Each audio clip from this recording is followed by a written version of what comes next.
नमस्कार दोस्तों, स्वागत है आप सबका मेरे YouTube चैनल में। आज हम फंडामेंटल एनालिसिस में सीखने वाले हैं। पहले बेसिक फंडामेंटल पैरामीटर सीखने वाले जैसे कि मार्केट कैप, ईपीएस, पी क्या होता है और उसको कैसे हम यूज कर सकते हैं। बाद में हम एडवांस पैरामीटर भी सीखने वाले हैं जैसे आरओसी, आरओई, ये सब पैरामीटर्स। अगर आप स्टॉक मार्केट में नए हो दोस्तों, तो आपके पास ये क्वेश्चन जरूर होगा कि फंडामेंटल एनालिसिस होता क्या चीज है, फंडामेंटल एनालिसिस क्यों जरूरी है और फंडामेंटल एनालिसिस में कौन कौन से पैरामीटर्स चेक करने चाहिए ताकि हम एक प्रोफेशनल ट्रेडर या इन्वेस्टर की तरह हम ट्रेड कर सकते हैं। आपके दिमाग में ये भी होगा, क्वेश्चन होगा कि आपने जरूर सुना होगा कि बैलेंस शीट क्या होता है, इनकम क्या होता है, उसको कैसे पढ़ते हैं। जो हर कंपनी एक फाइनेंशियल स्टेटमेंट देती है या बैलेंस शीट देती है ईयर एंड पे, तो उसको कैसे हम पढ़ सकते हैं और कैसे हम उसके अंदर उससे हम कैसे हम टेक अवेज ले सकते हैं। तो इस वीडियो को आप लास्ट तक जरूर देखें। मैं आपको प्रोफेशनल इन्वेस्टर या ट्रेडर्स की ट्रिक्स सिखाने वाला हूँ। चलो दोस्तों, शुरू करते हैं आज की लर्निंग, फंडामेंटल एनालिसिस। तो दोस्तों, पहला क्वेश्चन आता है फंडामेंटल एनालिसिस होता क्या है।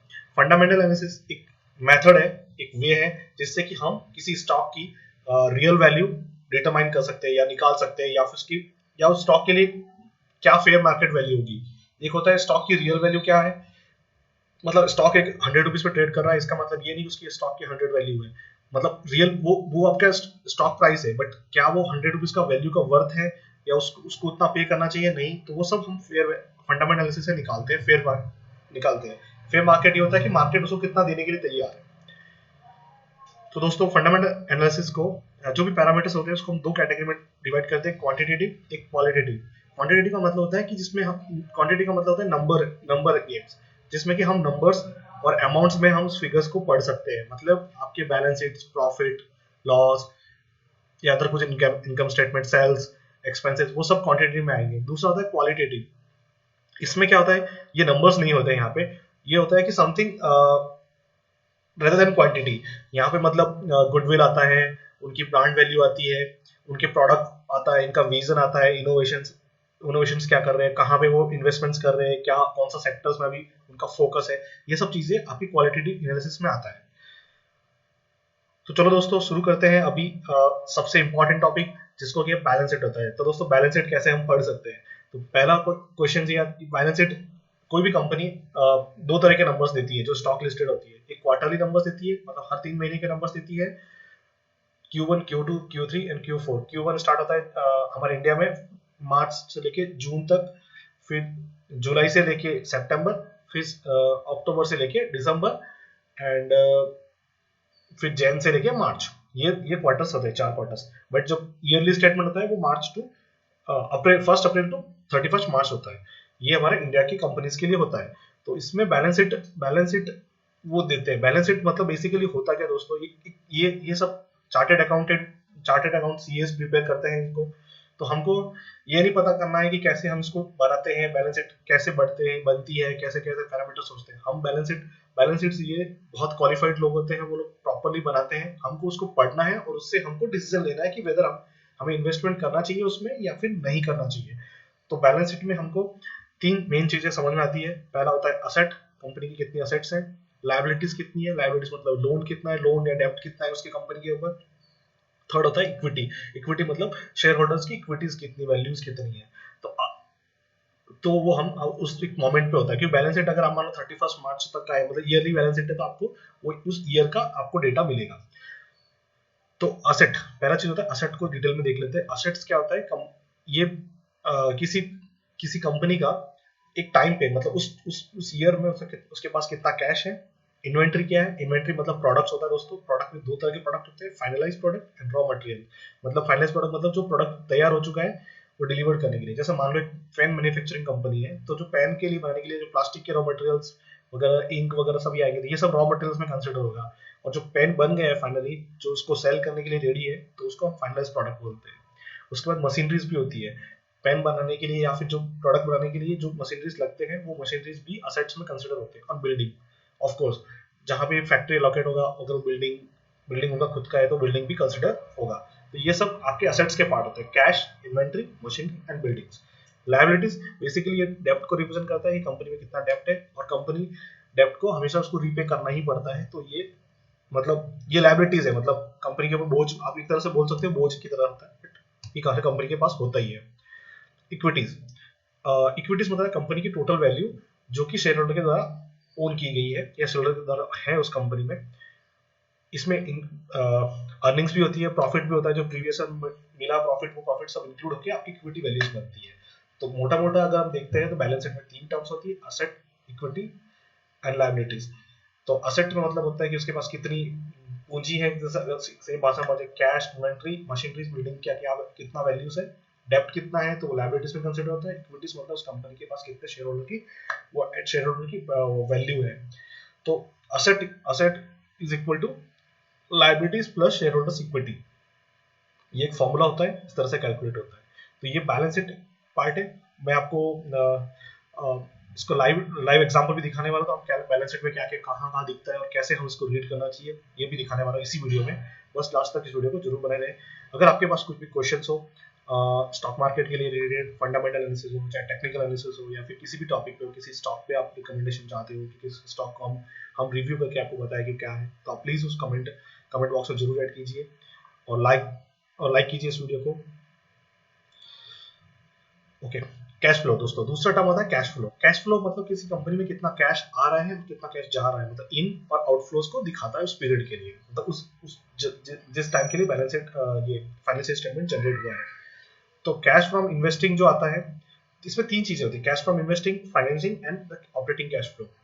इन्वेस्टिंग का मतलब होता है दोस्तों कि कंपनी ने कुछ इन्वेस्टमेंट्स किए हैं, कुछ असेट्स खरीदे हैं, कुछ मशीनरीज या बेचे हैं, या फिर कुछ बिजनेस का एक्सपांशन किया है, लॉन्ग टर्म असेट्स में कुछ सेल किया है वगैरह, ये सब चीजें यहाँ पे आपकी कैश फ्रॉम इन्वेस्टिंग कंसिडर होता है, या फिर लॉन्ग टर्म कुछ असेट्स बनाने के लिए उन्होंने इन्वेस्टमेंट्स किए। फाइनेंसिंग का मतलब होता है दोस्तों कि कंपनी को जितना कैश आया है या फिर दिया है, मतलब फाइनेंशियल रिलेटेड, लाइक कुछ फंड लेने के लिए, लोन लेने के लिए लिया है, दिया है, जो भी लोन लिया या दिया वापस रीपे किया, वो सब आपको फाइनेंशियल एक्टिविटी में कंसिडर होगा, कैश फ्रॉम फाइनेंशियल में कंसिडर होगा। ऑपरेटिंग कैश फ्लो दोस्तों, ये सबसे इंपॉर्टेंट चीज होती है। ऑपरेटिंग कैश फ्लो मतलब उनका कंपनी के day to day business operation से जो कैश मिला है, जो बना है, वो आपका ऑपरेटिंग कैश फ्लो होगा। फॉर एग्जाम्पल मान लो टाटा मोटर्स का एग्जांपल लेते हैं। टाटा मोटर्स का काम है कि गाड़ी बनाने का, व्हीकल्स बनाने का, करेक्ट। तो जो टाटा मोटर्स ने जो व्हीकल्स बनाए हैं, उसके लिए व्हीकल बना के जो बेचे हैं, उससे जितना प्रॉफिट मिला है या उससे जो भी कैश मिला है, वो आपका ओसीएफ में कंसिडर होगा, ऑपरेटिंग कैश फ्लो होगा। मतलब जो बिजनेस, जो जिस बिजनेस के लिए वो है, उससे जो भी कैश मिलेगा उनको, वो ऑपरेटिंग कैश फ्लो होगा। अगर टाटा मोटर्स जैसे मान लो कुछ बिजनेस एक्सपांशन करती है, कुछ नए नए इन्वेस्टमेंट्स भी करती है, नए नए और कुछ मशीनरीज खरीदती है, मशीनरी जो उनके पास जो स्क्रैप की मशीनरी होती है, जो मशीनरी उनके पास यूजफुल नहीं है, वो मशीन्स को जब बेचते हैं तो उनसे कुछ जो कैश आता है वो आपका इन्वेस्टिंग में कंसिडर होगा। अगर मान लो टाटा मोटर्स ने कुछ लोन लिया है या कुछ लोन को रीपे किया है, वो सब एक्टिविटी को हम कैश फ्लो फ्रॉम फाइनेंसिंग समझेंगे। इसलिए ऑपरेटिंग कैश फ्लो सबसे इंपॉर्टेंट हो जाता है दोस्तों, क्योंकि जो कंपनी जिस चीज के लिए बनी है या जिस चीज के लिए वो कर रही है, बिजनेस कर रही है, उस चीज से कितना उसको डे टू डे लाइफ में कितना पैसा मिल रहा है, मतलब उसकी कंपनी के प्रोडक्ट बना के बेचने से कितना पैसा मिल रहा है। क्योंकि investing, cash from investing and financially मतलब अप डाउन होते रहेंगे, कभी नहीं होंगे, कभी नहीं होंगे, बट ऑपरेटिंग कैश फ्लो हमेशा रहेगा आपके पास, वही आपका मेन कंपोनेंट है। तो देखते हैं दोस्तों, नेक्स्ट होता है, नेक्स्ट इंपॉर्टेंट चीज है इनकम स्टेटमेंट। ये थर्ड टॉपिक है, सबसे इंपॉर्टेंट होता है इनकम। इनकम स्टेटमेंट में मतलब ये दिखता है कि आपके पास कंपनी के पास सेल्स कितना है, प्रोडक्ट बनाने के बाद बेचा है, उससे कितना सेल्स हुआ है, और मतलब और रेवेन्यू क्या रहा उस कंपनी का, एक्सपेंसेस क्या है, एंड प्रॉफिट क्या रहा, प्रॉफिट या लॉस वॉट एवर क्या रहा, तो इन सबको हम देखना पड़ता है। तो इनकम स्टेटमेंट देखने से आपको ये पता चलता है कि कंपनी ने कितनी इसका रेवेन्यू है, कितना एक्सपेंस है, और उससे कितना प्रॉफिट हो रहा है या लॉस हो रहा है, और प्रॉफिट कितना कंसिस्टेंट है या लॉस कितना कंसिस्टेंट है, और कितने मार्जिन परसेंटेज पे कर रहा है। तो ये सब चीजें आपको इनकम स्टेटमेंट देखने से पता चलती है। तो ये कंपनी के फेयर वैल्यू को अंडरस्टैंड करने में बहुत समझ आता है कि कंपनी के पास एक्चुअल रियल में प्रॉफिट हो रहा है या नहीं हो रहा है, या फिर company just loss making company है। तो ये सब चीजें आपको यहाँ से पता चलती है, तो इसलिए इनकम स्टेटमेंट भी बहुत जरूरी होता है दोस्तों। फोर्थ आता है peer statement, peer comparison. Okay, ये क्यों जरूरी होता है दोस्तों? जैसे मान लो मुझे आईटी मुझे आईटी कंपनीज में इन्वेस्टमेंट करना है, मान लो, ठीक है। तो आईटी कंपनीज कम से कम 30 या 40 कंपनीज है, करेक्ट। तो मैं हर 40 कंपनी में जाके इन्वेस्टमेंट नहीं कर सकता हूँ। मैं चूज करूंगा कि एक या दो कंपनी मुझे जो अच्छी मिल जाए उसमें इन्वेस्टमेंट करूँ। तो वो आप अच्छी कंपनी होगी वो कैसे पता चलेगा? तो पीयर कंपैरिजन में क्या करते हैं दोस्तों, हम एक ही सेक्टर की, याद रखना, एक ही सेक्टर की दो कंपनीज को कंपेयर करते हैं और उसमें से जो बेस्ट कंपनी लगती है वैल्यू इन्वेस्टिंग के हिसाब से, सबसे फेयर वैल्यू पे ट्रेड कर रही है और सबसे चीप मिल रही है, सस्ती मिल रही है और उसकी ग्रोथ के पोटेंशियल भी अच्छा है, तो हम उस कंपनी में इन्वेस्टमेंट करते हैं। That is called peer comparison. उसको हम पीयर कंपैरिजन बोलते हैं दोस्तों। मेक श्योर करना आप दो कंपनी एक ही सेक्टर की कंपेयर करो। और दूसरा, सेम सेक्टर या कैटेगरी, कैटेगरी आपका सबसे इंपॉर्टेंट होना चाहिए। जैसे मान लो आप इन्फोसिस को टीसीएस के साथ कंपेयर कीजिए, क्योंकि वो दोनों लार्ज कैप कंपनी है। अगर आप एक छोटी कंपनी एकदम स्मॉल कैप को लार्ज कैप के साथ कंपेयर करेंगे तो उनके नंबर्स पैरामीटर सब अलग रहेंगे। तो हमेशा आपको स्मॉल कैप को स्मॉल कैप के साथ, लार्ज कैप को लार्ज कैप के साथ एंड मिड कैप को मिड कैप के साथ कंपेयर करना चाहिए और सेम सेक्टर की कंपनीज को कंपेयर करना चाहिए, जिससे कि हमको हमको रियल वैल्यू उसकी पता चलती है कि कौन सा सही सस्ता है। जैसे मैंने एग्जांपल दिया है यहाँ पे कि Sun Pharma too should be compare with other pharma companies like Cipla और एल्केम लैब, न कि टाटा मोटर्स के साथ। मतलब फार्मास्यूटिकल की कंपनी अगर है तो सन फार्मा, अगर मान लो मुझे कंपेयर करना है तो सिप्ला और एल्केम के साथ कंपेयर करूंगा, न कि मैं टाटा मोटर्स के साथ कंपेयर करूंगा। वो तो फिर गलत ही हो जाएगा, क्योंकि हर सेक्टर का अलग अलग एक पैरामीटर होता है, अलग वैल्यू होता है और अलग अलग एक अलग बिजनेस काइंड ऑफ होता है, जिनमें अलग काइंड ऑफ के लोन्स और रिक्वायरमेंट्स की जरूरत पड़ती है।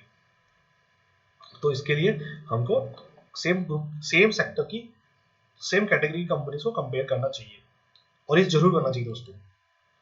नेक्स्ट है, फिफ्थ नंबर है शेयर होल्डिंग पैटर्न्स। दोस्तों किसी भी कंपनी में आपको इन्वेस्टमेंट करने से पहले आपको ये चेक करना चाहिए कि शेयर होल्डिंग पैटर्न्स क्या है। शेयर होल्डिंग में पैटर्न्स में चार कैटेगरीज होती है। प्रमोटर्स होते हैं, एफआईएस होते हैं, डीआईज होते हैं एंड पब्लिक होता है। प्रमोटर क्या होता है दोस्तों, जो उस कंपनी के कंपनी का जो मतलब फाउंडर में बोल सकते हो आप, फाउंडर में था या कंपनी जब बनी थी तब से था और उस कंपनी का मेन की स्टेक होल्डर है। जैसे मान लो रिलायंस के लिए बात करते हैं तो मुकेश अंबानी रिलायंस इंडस्ट्रीज के है, करेक्ट। टाटा मोटर्स की बात करते हैं टाटा ग्रुप्स, टाटा सन्स आप बोल सकते हो, करेक्ट। तो वो उसका प्रमोटर हुआ।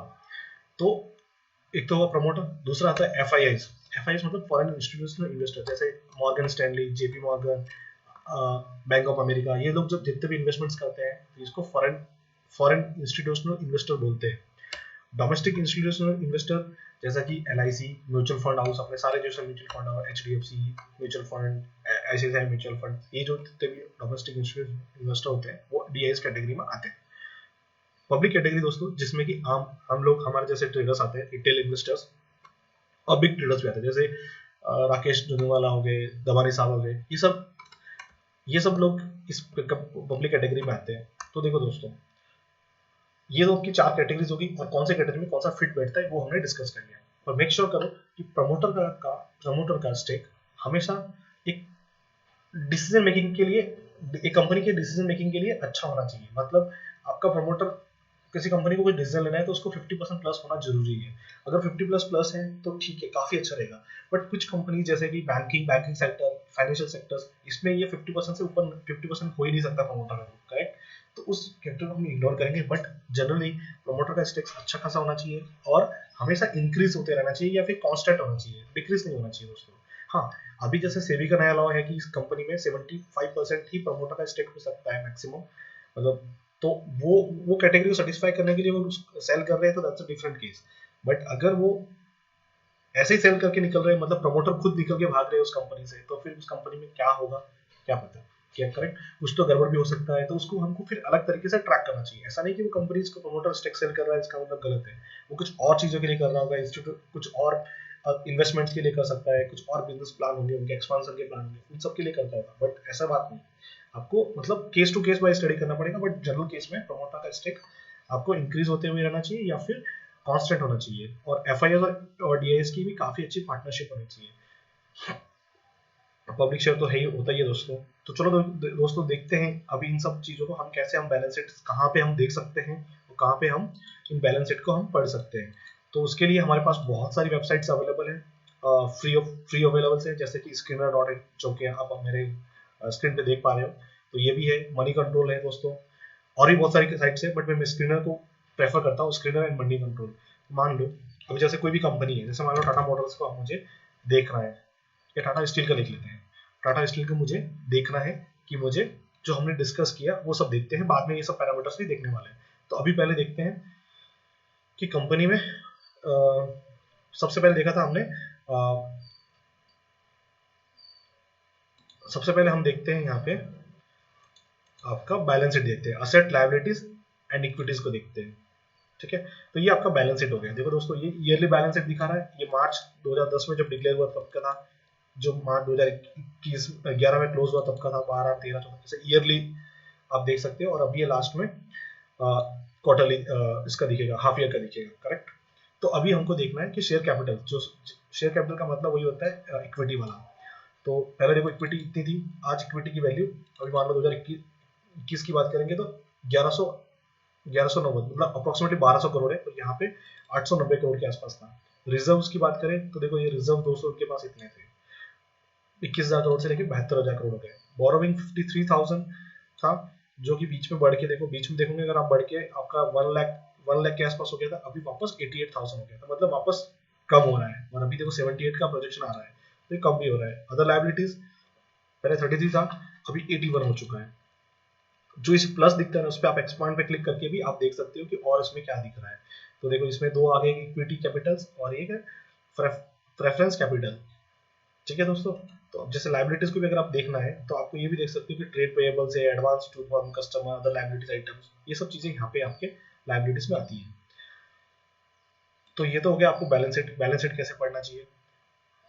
तो बैलेंस शीट में क्या क्या चीजें होती है, ये सब चीजें आपने देख ली यहाँ पे।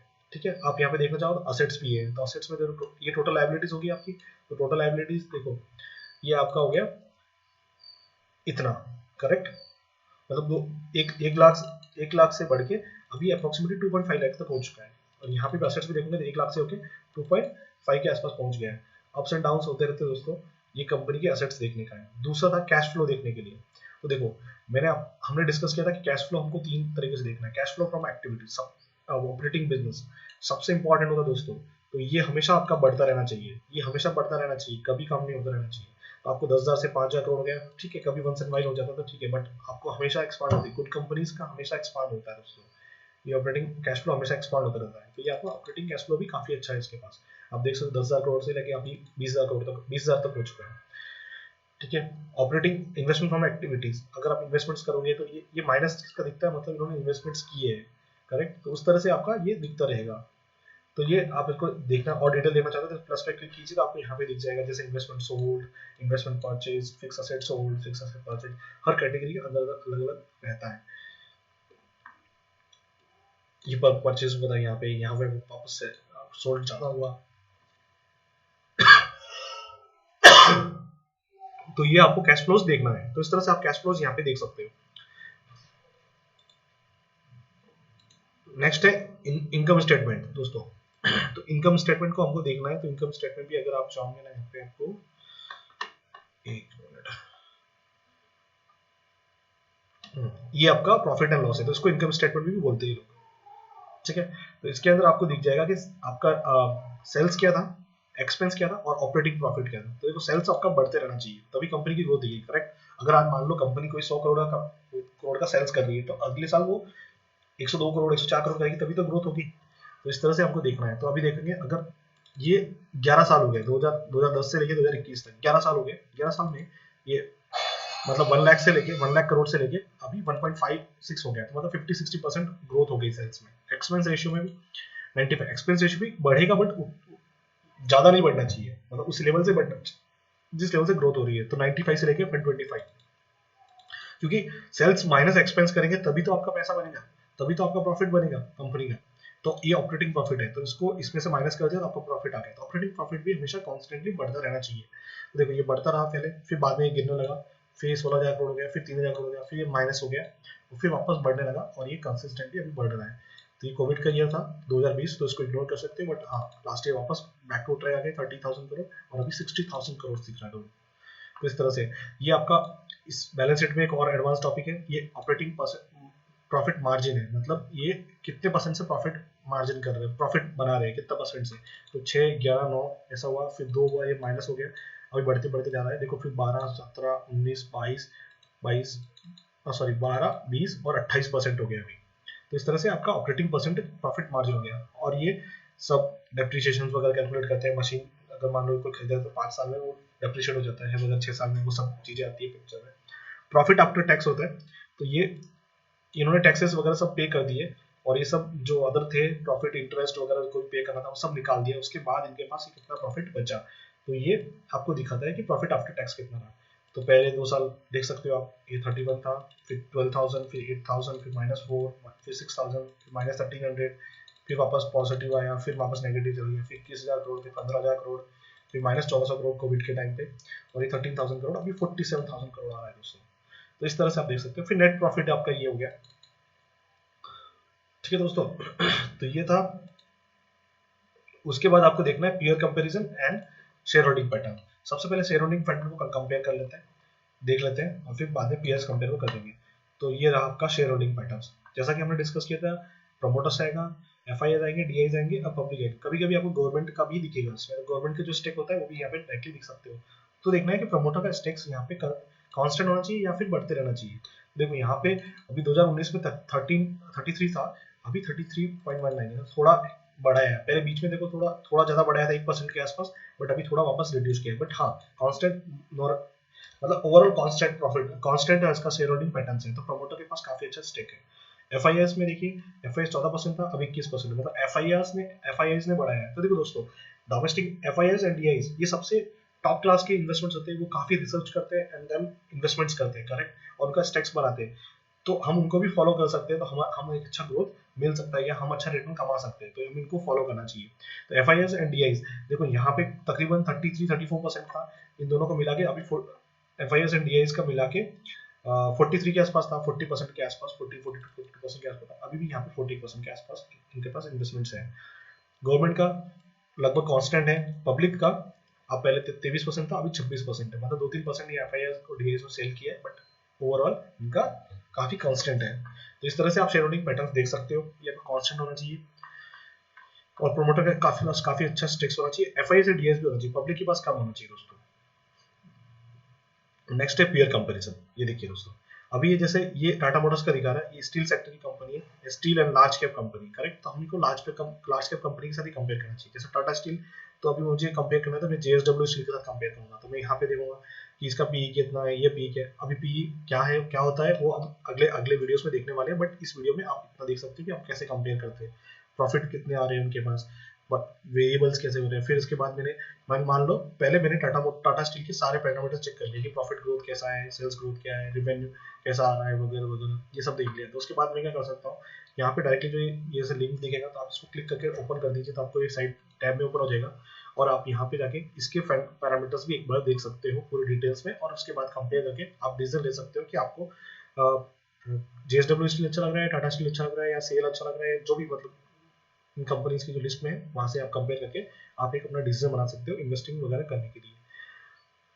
तो दोस्तों मतलब इस तरह से आप एक फंडामेंटल के जो बेसिक पैरामीटर्स होते हैं, जो पहले 5 या 6 पैरामीटर जो की पैरामीटर्स होते हैं, उनको आप कैसे देख सकते हो, या 5 कैटेगरी का ओवरव्यू कैसे ले सकते हो और डिसीजन बना सकते हो, ये इस वीडियो में हमने आज कवर किया। सो थैंक यू दोस्तों, please like this video and add a comment if you have any questions. आप क्वेश्चन जरूर कमेंट बॉक्स में ऐड कीजिए, हमारी टीम आपका सॉल्व करेगी। थैंक यू दोस्तों।